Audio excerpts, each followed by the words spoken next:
You'll never let anyone ever take your dreams away from you. Your dreams are the most important thing. Always follow your dreams. Number 2, grow your mind. The thing inside of your mind can either hold you back or propel you forward. Keep learning, keep growing. Number 3, share your talents with the world. You've got incredible gifts inside of you. Make sure you give them away. Number 4, find friends that inspire you, that lift you up, that celebrate your success. Number 5, take care of your body. This is the only body you've got. Make sure you're taking care of it and it will take care of you. Number 6, live in gratitude. Gratitude is the key to your happiness. And number 7, live a life of service. Go out there and help others.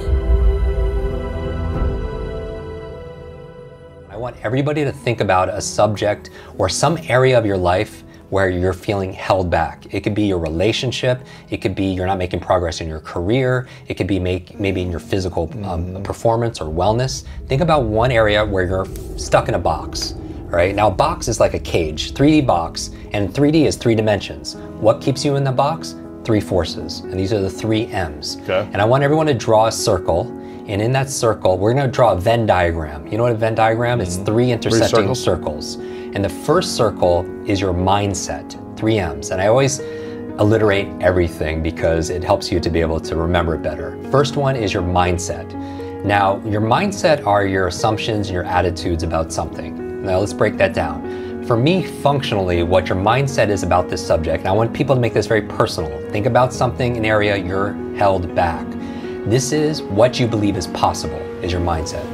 It is what you believe you are capable of. It is what you believe you deserve is your part of your mindset, because that's a big thing. That's your thermostat, right? If somebody has a mindset of, like I could teach someone the method of how to remember names, but their mindset is I'm stupid. I don't deserve to remember names, or I'm not capable of it. Exactly, or I'm too old, or whatever it is, that's their mindset. My brain doesn't work that way. Now the second M, you can have the greatest mindset and believe everything is possible, you're capable, you deserve it, but if you don't have the second M, which is motivation, you're not getting out of that box. And so your motivation for me is your drive, it's your purpose, it's the vitality that you bring to something. Now, most people think motivation, they'll say motivation is a lie. And in some respects it is, because the way a lot of people perceive motivation is just rah, rah, get excited, get hyped up, and next day, nothing changes. So my evidence, the evidence of motivation is something is happening. There's an action. There's a new action taking place. And if you're not doing that action, you're not motivated. No matter what you say, if you're not doing it, it's better well done than well said. Even like a lot of people on social media, they promise things, but prove it, right? Don't say it, show it, right? You take it to action. Because knowledge is not power, it's potential power. Applying it makes it powerful. Number 1, so the P stands for purpose. Now again, if you feel not motivated in any area of your life, some people could have motivation. Now some people are very motivated to sit on the couch and binge watch Netflix. They're highly motivated to do that, right? But if you're lacking motivation to work out consistently, and now here's another lie, limited idea entertained, is that you have to enjoy the activity, right? Like, it doesn't mean that you have to do that. So motivation doesn't mean you enjoy it. Like every morning, I do my cold showers because I know I have a purpose, right? So I don't enjoy it, but the P in the formula is purpose. Reasons reap results. And if you get the reason, so even if I'm not getting my sleep, I have a purpose. I have a reason to help people every single day. So P is purpose, have into your reasons. And it can't be intellectual. You have to feel it, right? And you could even feel the pain. Like who's counting on you to do this activity? Who's watching you? Who's role modeling you, right? Who's counting on you to show up today? It can be painful too, but if it gets you to move, that's what's important. Have that reason, the purpose. If somebody just has a reason, are they always motivated? Are there any cases where they're not motivated? And I said, yes, if they're lacking the E, energy. So somebody could have a reason to work out, or they could have a reason to read, trying to do it late at night and they didn't sleep the night before, or they had a big processed meal. It's hard to have the motivation. Exactly, and they're a food coma, they can't be motivated because they lack energy. How's your thought process if you don't sleep? How's your focus? Foggy. How's your memory?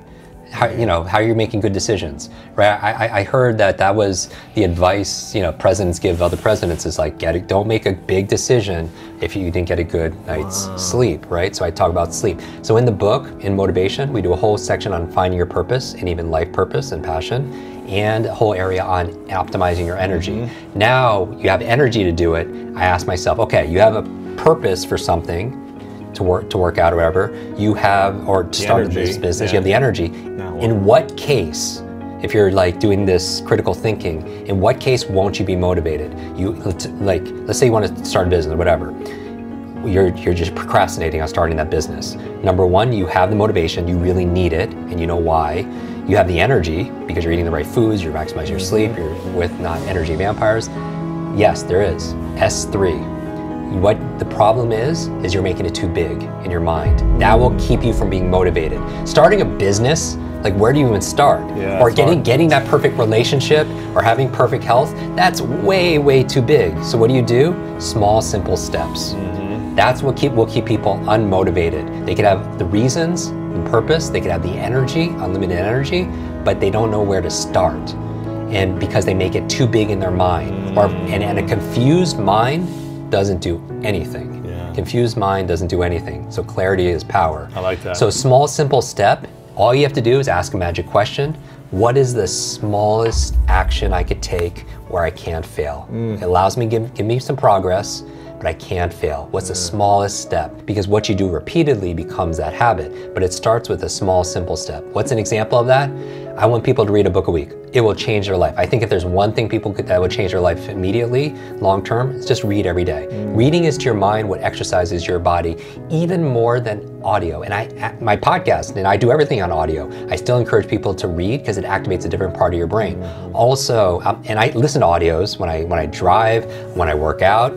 But when the people are tested in terms of what they read, in terms of comprehension, what they listen to, reading the actual more, and they'll understand more. You know why? Is not only does it activate a different part of your brain because it's active, because listening can be passive, like watching a movie or anything can be very passive. You don't have to get involved, but reading forces you to get involved. But the second reason why is because usually when someone's listening to something, they're doing something else. And they're trying to multitask. They're cleaning their house, they're working out, they're driving, so their attention's not fully on what they're listening to, so that's why the comprehension is down. But reading every single day is a great activity. But I don't tell people, read an hour a day. A small, simple step to get someone reading is read one sentence. That's a small, simple step. Open up the book. That's a small, simple step that you can't fail, right? And nobody's gonna stop at one sentence. Really, motivation is energy management. It's really about energy management, meaning when you have clarity and purpose, it gives you energy. Well, when you start something anywhere, your mind still keeps an open loop about it, so it's more likely to finish. And that's another way to overcome procrastination. Break it down into small, simple steps where you can't fail. And then finally, you could have the mindset and motivation and still be stuck in that box.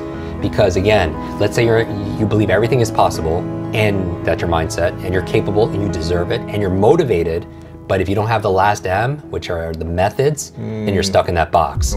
You could believe that you deserve this income, you could be motivation, but if you're doing the wrong things, then you're not gonna get the result. If you're doing the wrong marketing tactics, or if you're doing the wrong things in a relationship, right? If you're using bad advice. And in here, I document the example of learning, because we learned very poor, antiquated methods of learning in school. It was rote repetition. To learn something, repeat it 100 times in your mind. And the problem is it just takes a lot of time. And it's not the optimal way the brain learns. The human brain doesn't learn through consumption, it learns through creation, right? The human brain does not learn by consuming, it learns by creating. And so we also learned a bad habit, a method of reading, which was sub-vocalization. Sub-vocalization is, have you ever noticed when you're reading something, you hear that inner voice inside your head reading along with you? Hopefully it's your own voice, it's not like somebody else's voice. The reason why it keeps you reading slow is if you have to say all the words in this book, you can only read as fast as you can speak. That means your reading speed is limited to your talking speed, not your thinking speed. Digital distraction. With every ring and ping and ding, every app notification, social media alert, it's training our distraction muscles. And we are so good at being distracted. That's why so much of my morning routine that people do, like something simple like brushing your teeth with the opposite hand, right? Because it engages the opposite side of your brain, which is good for making new connections, neuroplasticity, but it's also good for making you present. You have to focus. Right, it forces you to be in the moment. So it's something you do every day, that little things where you get novelty, where it focuses you to be here as opposed to about everything else, right? And how you do anything is how you do everything. So if you wake up first thing in the morning and touch your phone, I think you should have a to-do list. I think your not to-do list. Don't touch your phone. Yeah, don't touch your phone first hour of the day. It rewires your brain to be distracted, and also it rewires your brain to be reactive. I can't stress this enough. When you pick up your phone the first hour of the day, and a lot of people talk about this, and we have videos, when you wake up, you're in this relaxed state of awareness, you're very suggestible, so it's training your distraction and your reaction. You have to be proactive. You want to be a thermostat, not a thermometer. A thermometer reacts to the environment, a thermometer sets the environment.